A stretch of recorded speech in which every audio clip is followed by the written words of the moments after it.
ओम शांति।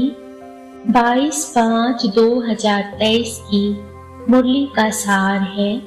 मीठे बच्चे, बाप की मदद या पूरा वर्षा लेने के लिए सगे बच्चे बनो। सगे अर्थात पूरा संन्यास कर पवित्रता की प्रतिज्ञा करने वाले। आज की मुरली से प्रश्न है, बाप फुल रहम दिल है कैसे? कौन सा रहम बच्चों पर सदा ही करते हैं? उत्तर है, कोई बच्चा कितना भी विघ्न डालता, माया के वश को उल्टा कर्म कर लेता, लेकिन फिर भी अगर कोई भूल महसूस करता है तो बाप उसे शरण ले कहते हैं, अच्छा फिर से ट्रायल करो, अवगुणों को निकाल गुणवान बनो। बाप फूल रहम दिल है, क्योंकि जानते हैं बच्चे और कहाँ जाएंगे। सदा सुखी रहें, यही बाप की आश रहती है। धारणा के लिए मुख्य सार है पहला, बाप पर पूरा बलि चढ़, बाप का सगा बच्चा बन बाप से पूरा वर्षा लेना है, पूरा पवित्र बनना है।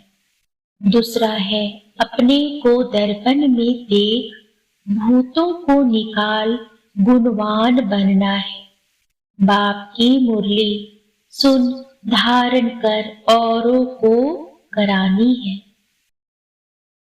आज का वरदान है, परमार्थ के आधार पर व्यवहार को सहज बनाने वाले भाग्यवान आत्मा भाव। परमार्थ के आधार पर व्यवहार को सहज बनाने वाले भाग्यवान आत्मा भाव। आधा कल्प व्यवहार में, भक्ति में, धर्म के क्षेत्र में सब में मेहनत की और अभी मेहनत से छूट गए। अभी व्यवहार भी परमार्थ के आधार पर सहज हो गया। निमित्त मात्र कर रहे हो। निमित्त मात्र करने वाले को सदा सहज अनुभव होगा। व्यवहार नहीं है लेकिन खेल है। माया का तूफान नहीं लेकिन ड्रामा अनुसार आगे बढ़ने का तोहफा है। तो मेहनत छूट गई ना?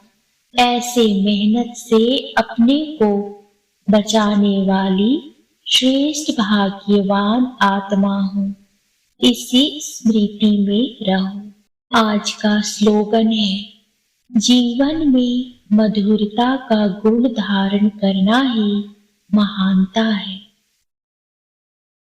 आज गीत बजा तुम्हारे बुलाने को जी चाहता है। ओम शांति। मीठे मीठे बच्चे, तुम्हें गोप गोपियां भी कहा जाता है। सतयुग में गोप गोपियां नहीं होते हैं, वहां तो राजधानी चलती है। गोप गोपियां संगम युग पर है, जबकि गोपी वल्लभ भी आते हैं। वल्लभ बाप को कहा जाता है। बच्चे याद करते हैं कि बाबा फिर से आओ। सभी सेंटर्स के बच्चे होंगे। सबको पता है कि बाबा इस समय मुरली बजाता होगा। वह मुरली टेप में भरती होगी, लिखते भी होंगे। लिखो होगी फिर हमारे पास आएगी। हम धारणा करेंगे, फिर हम धारणा कराएंगे। यह सब समझते होंगे कि मधुबन में तो गोप गोपियां गोपी वल्लभ के सम्मुख सुनते होंगे। वो ही मुरली फिर हम 4-5 दिन के बाद सुनेंगे। ऐसे ख्यालात चलते होंगे ना? कहते हैं बाबा आप आओ तो हम सदैव मुस्कुराने लग जावे। जैसे देवताएं सदैव हर्षित रहते हैं, वहां यथा राजा रानी तथा प्रजा सब हर्षित रहते हैं। दुख का नाम निशान नहीं रहता। यहाँ तो है प्रजा का राजा। तो बच्चे जानते हैं बाबा आकर हमको पढ़ाते हैं। यहाँ गरीब ही अच्छी रीति पढ़ते हैं। जैसे वे गरीब भी कोई एमएलए कोई एमपी बन जाते हैं, यहाँ गरीब ही पढ़ सकते हैं। वारिस भी गरीब ही बनते हैं। साहूकारों को लफड़ा बहुत रहता है। एक तो धन का नाश, दूसरा फिर फुर्सत नहीं मिलती। बलि भी नहीं चढ़ सकते। यहाँ बलि चढ़ना पड़ता है, तन मन धन सही। साहूकारों का हृदय विदीर्ण होता है, फुरना बहुत रहता है, इसलिए गरीब झट बलि चढ़ते हैं। इसमें भी पहले नंबर में कन्याएं आती हैं। मम्मा भी कन्या है ना, बाप की बनी और कहेंगे बस मेरा तो शिव बाबा, दूसरा ना कोई। इसको बलि चढ़ना कहा जाता है। गृहस्थ व्यवहार में रहते हुए जैसे कि वहां नहीं है। बुद्धि में शांति धाम सुख धाम ही बसता है। अब हम जाते हैं स्वीट होम। फिर स्वीट राजाई में गृहस्थ व्यवहार में रहते रचना की भी पालना करनी है, परंतु श्रीमत से। श्रीमत तब मिले जब बलि चढ़े। सर्वशक्तिमान के साथ योग लगाने से ही शक्ति मिलती है। बाप का नहीं बनते हैं तो शक्ति नहीं मिलेगी। सगे और लगे होते हैं, उन सन्यासियों से भी सगे और लगे होते हैं। कोई तो घर बार छोड़ जाकर कफनी पहनते हैं, वह ठहरे सगे। कोई फिर फॉलोअर्स होते हैं, वह रहते हैं गृहस्थ में, उनको कहते हैं सौतेले। सगे नहीं कहेंगे, उन्हें फिर वर्षा मिल ना सके, क्योंकि अपवित्र रहते हैं। यहाँ भी कोई तो सगे हैं जो पवित्रता की राखी बांधते हैं, बाकी जो पवित्र नहीं रहते हैं उनको सगे कह न सके। यह है राजयोग द्वारा संन्यास, वह है हठ योग द्वारा संन्यास। बाबा ने समझाया है कैसे अपने को सन्यासियों के फॉलोअर्स कहलाते हैं, परंतु रहते हैं गृहस्थ में तो उनको वास्तव में फॉलोअर्स व सन्यासी कह न सके। सन्यास करने का पुरुषार्थ करने चाहते हैं, परंतु बंधन है। जिन्होंने कल्प पहले सन्यास किया है वही छोड़ते हैं, वह हो जाते हैं सगे और वह लगे। यहाँ जो भी बाप के बनते हैं वही सगे ठहरे। मदद और वर्षा भी सगे को ही मिलेगा, लगे को मदद मिल ना सके। बाबा ने समझाया है, यह है ज्ञान इंद्र सभा। यहाँ सब ज्ञान पुखराज परी है। 9 रत्नों की भी बहुत महिमा है। 9 रत्न की अंगूठी भी पहनते हैं। ब्राह्मण लोग कहते हैं यह पहनो तो तुम्हारी दशा बदलेगी। पत्थरों की भी महिमा कर दी है, वे ही तो तुम बच्चे हो। जितने जो सर्विसेबल बच्चे हैं वे विजय माला में आते हैं। उच्च ते उच्च है हीरा बनाने वाला बाबा, उनको बीच में रखते हैं। मनुष्य तो इन बातों को जानते ही नहीं। 9 रत्न कौन है, पत्थर से भेंट क्यों करते हैं, जैसे नदियों से भी भेंट करते हैं। तुम हो ज्ञान नदियां, वह है पानी की। तो कहते हैं बाबा आओ तो हम सदैव हर्षित रहेंगे। आपकी मुरली सुनकर औरों को सुनाएंगे। फिर हाँ, प्रिंस प्रिंसेस बन रत्न जड़ित मुरली भी बजाते हैं। मुरली बजाने का शौक रहता है। श्री कृष्ण को भी मुरली थी जरूर, जबकि वह प्रिंस था, राज करता था। बाकी ज्ञान मुरली सुनाना या बजाना तो ज्ञान सागर का ही काम है। वह ज्ञान मुरली बाप आकर चलाते हैं। ज्ञान की बात यहाँ ही होती है, वहाँ ज्ञान की बात नहीं होती है। अब मुरली बजाने वाली तुम बच्चियां हो। सतयुग में त्रिकालदर्शी बने का ज्ञान नहीं होता, वहाँ यह नॉलेज प्रायः लोप हो जाती है। परंपरा नहीं चल सकती, पीछे तो होती है प्रारब्ध। ज्ञान एक ही बार मिलता है। अभी तुम 21 जन्मों के लिए प्रारब्ध पा रहे हो। प्रारब्ध मिलेगी फिर तो बाबा भी परम धाम में जाकर बैठ जाते हैं। तुमको ज्ञान योग बल से विश्व का मालिक बनाकर हम वाणी से परे हो बैठ जाते हैं। फिर वहां मेरे को कोई नहीं जानते। मुझ रचयिता और मेरी रचना को कोई जान नहीं सकते। ना बाप को जानते, न सृष्टि के आदि मध्य अंत को जानते हैं। वहाँ यह ज्ञान नहीं रहता है। राधे कृष्ण को वहाँ यह पता हो कि फिर 14 कला बनना है तो राज्य ताज की खुशी ही गुम हो जाए। यह ज्ञान वहाँ रहता ही नहीं। बाप हर बात क्लियर समझाते हैं। तुम भी सन्यासी हो, वे भी सन्यासी हैं। वो है हठ योग का सन्यास।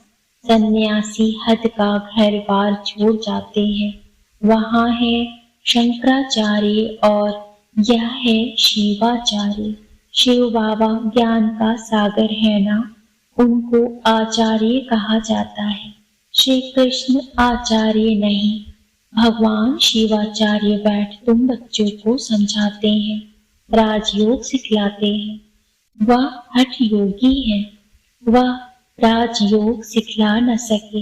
यह बेहद का बाप ही सतयुग का राज्य प्राप्त कराने राजयोग सिखलाते हैं। तुम अब बाप के पास आए हो, वे जन्म बाई जन्म संन्यास लेते हैं। तुम 21 जन्म फिर संन्यास नहीं लेते हो। तुम जानते हो यह पुरानी दुनिया है, हम इसको ठोकर मारते हैं। शिव बाबा ने 2 प्रकार की यात्रा समझाई है, एक रूहानी यात्रा, दूसरी जिस्मानी। सुप्रीम बाप कहते हैं मैं तुमको यात्रा पर ले जाता हूँ, फिर तुम मृत्यु लोक में नहीं आएंगे। बाप ही सुप्रीम पंडा, उनके बच्चे भी पंडे ठहरे। तुम हो रूहानी पंडे, रूहानी यात्रा कराने वाले। यह धारणा करने की बातें हैं। बच्चे अच्छी रीति धारणा कर समझाते हैं। कोई फिर ऐसे भी हैं जिनका योग पूरा नहीं रहता है। भल ज्ञान की धारणा अच्छी रहती है, योग नहीं ठहरता है। ज्ञान में माया इंटरफेयर नहीं करती है, योग में माया इंटरफेयर करती है। जैसे रेडियो में स्विच करते हैं तो लड़ाई जब लगती है तो 1-2 का आवाज सुनने नहीं देते हैं, खिट-खिट करते हैं। तो योग में माया भी इंटरफेयर करती है। भारत में योग का नाम मशहूर है, प्राचीन योग किसने सिखाया? उन्होंने श्री कृष्ण भगवानुवाच कह दिया है। श्री कृष्ण तो है सतयुग में, फिर उनका नाम रूप देश काल बदलते बदलते यह है अंतिम जन्म। फिर उसमें बाप प्रवेश कर उनको यह बना रहे हैं। तुम जानते हो ब्राह्मण सो देवता बने, फिर क्षत्रिय सो वैश्य सो शूद्र बने। बाप बैठ समझाते हैं मैं जो भी तुमको नॉलेज देता हूँ वह प्रायः लोप हो जाती है, इस द्वारा सुनाता हूँ। तो पहला नंबर, नदी ब्रह्मा। मेला लगता है ना, ब्रह्मपुत्र और सागर पर। यह ब्रह्मपुत्र है बड़ी नदी जो धारणा करके कराते हैं। बरोबर भगवान रूप बदलकर आया है। जो निराकार रूप है वह बदलकर साकार में आते हैं। ब्राह्मणों का सबसे उच्च कुल है। बाप ब्रह्मामुख कमल द्वारा ब्राह्मणों को ज्ञान दे देवी देवता धर्म और क्षत्रिय धर्म की स्थापना करते हैं। सतयुग त्रेता में और कोई धर्म होता नहीं, अब स्थापना हो रही है। राधे कृष्ण जो है वह लक्ष्मी नारायण बनते हैं। जिन्होंने भी पढ़ाई की है वह सतयुग में तो जरूर आएंगे, क्योंकि अविनाशी ज्ञान का विनाश नहीं होता है। प्रजा तो बहुत बनती है ना, कोई चले जाते हैं फिर चक्र लगाकर आ जाते हैं। जाएंगे कहाँ? क्षमा तो एक ही है, परवाने अनेक हैं, तो क्षमा पर आते रहेंगे। भागंती हो जाने वाले भी आएंगे। सतगुरु की निंदा कराई है फिर भी बाबा के पास आते हैं तो समझाया जाता है, फिर से तुम यह ज्ञान उठा सकते हो। वह फील करते हैं बरोबर हमारी ही भूल है, तो उनको भी शरण लेना पड़ता है, फिर उनकी भी सेवा करेंगे। अंत तक फूल रहम करना है। इतना भी विघ्न डालते हैं फिर भी कहेंगे भल आओ ट्रायल करो। मना नहीं है, बाप है ही फूल रहम दिल, तुम उनके बच्चे होना। कहते हैं माया ने भटकाया है, फिर भी उनकी सर्विस की जाती है। शरण में आते हैं तो फिर उठाना है। अवगुण को निकाल गुणवान बनाना चाहिए। बाप कभी दुश्मन नहीं बन सकता। बेहद का बाप कहेंगे कि बच्चे सुखी रहो, रहम आता है। कहाँ जाएंगे? और तो कोई जगह है नहीं जहाँ बाप से वर्षा ले सके। बाप सब बातें समझाते हैं, बहुत नहीं धारणा कर सकते हैं तो फिर थोड़ा ही सही। अच्छा मन मना भाव, बाप की याद में रहो। आत्मा का स्वधर्म है शांत। अटेंशन प्लीज, सावधान, अपने बाप को याद करो। बाप को याद करने से वर्षा जरूर याद आएगा। ऐसे हो नहीं सकता वर्षा याद ना आए। बाप और वर्षे को याद करने से तुम जीवन मुक्त बनते हो। कितनी सहज बात है, नाम ही रखा है सहज राजयोग। योग कहने से ही मूझते हैं, यह तो बाप को याद करना है ना। बाबा कहते हैं अरे बच्चे तुम बाप को भूल जाते हो। जिस बाप से हीरे जैसा जन्म मिला है तुम उनको भूल जाते हो। लौकिक बाप को कब भूलते हो? बाबा को भूला तो वर्षा को। अपने को आत्मा निश्चय कर बाप को याद करना है। आत्म अभिमानी बदले देह अभिमानी बनने से धोखा खाते हैं। सन्यासियों का है निवृत्ति मार्ग। भारत पतित बनना शुरू हो जाता है तो यह आकर मरम्मत करते हैं। अपवित्र बनने से थामते अर्थात रोकते हैं। उनमें प्योरिटी की ताकत रहती है। प्योरिटी है तो पीस प्रॉस्पेरिटी भी है। कन्या भी पवित्र है, तब तो उनको माथा टेकते हैं। देवताएं पवित्र हैं तो सब उनको माथा टेकते हैं। सतयुग में माथा टेकने की बात नहीं है, क्योंकि सब पवित्र रहते हैं। अपने दर्पण में देखना चाहिए कि हमारे में कोई भूत तो नहीं है। लायक बने हैं लक्ष्मी नारायण को वरने के। अपने को लायक बनाना है। तुम बच्चे जानते हो उच्चते उच्च है शिव बाबा, ब्रह्मा विष्णु शंकर और लक्ष्मी नारायण आदि सबसे शिव बाबा उच्च है। एक शिव बाबा ही हीरे जैसा है, बाकी इस समय सब तमो प्रधान पौड़ी जैसे हैं, महिमा सारी एक ही बाप की है। सारी सृष्टि को स्वर्ग बनाना यह बाप का ही काम है। अच्छा, मीठे मीठे सिकीलदे बच्चों प्रति माता पिता बाप दादा का याद प्यार और गुड मॉर्निंग। रूहानी बाप की रूहानी बच्चों को नमस्ते।